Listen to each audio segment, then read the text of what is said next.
Lahat ng sangkot dapat managot, ikulong na yan mga kurakot. Yan ang panawagan ng humigit kumulang 3,000 runner na nakiisa dito sa takbo laban sa Korupsyon 2.0 sa UP Diliman sa Quezon City. Maraming pakulo sa takbo na ito tulad na lang ng jail booth kung saan isa sa mga challenge ayon sa mga organizer ay ikulong ng mga runner yung ilan sa mga nagbihis sosyal ng gobyerno na sangkot umano sa korupsyon at mga maanumalyang proyekto.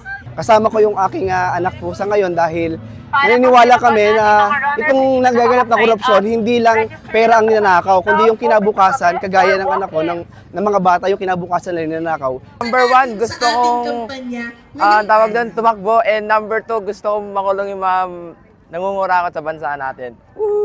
Ito'y isa lang daw sa mga build-up activity para sa malawakang protestang bayan kontra kurakot sa November 30. Talagang involved yung mga kabataan dahil kinabukasan po natin yung kinukurakot, kinabukasan yung ninanakawan ng mga korap na politiko, ng mga korap na kontratista. Kaya naman mahalaga na bilang mga kabataan, ipagtanggol natin, we take the offensive side. Malinaw na isang circus ang ating politika, ang ating gobyerno at pinapaikot lang tayong taong bayan. Kung kaya nakikita natin na ang takbo laban sa Korupsyon 2.0 ay isang paghahanda para sa protestang bayan kontra kurakot na gaganapin natin sa November 30. Mas palalakisin natin ang ating panawagan, mas padadamihin natin ang taong lalaksa sa Mendiola upang panagutin ang ating mga korap na opisyales mula sa itaas hanggang sa ibaba.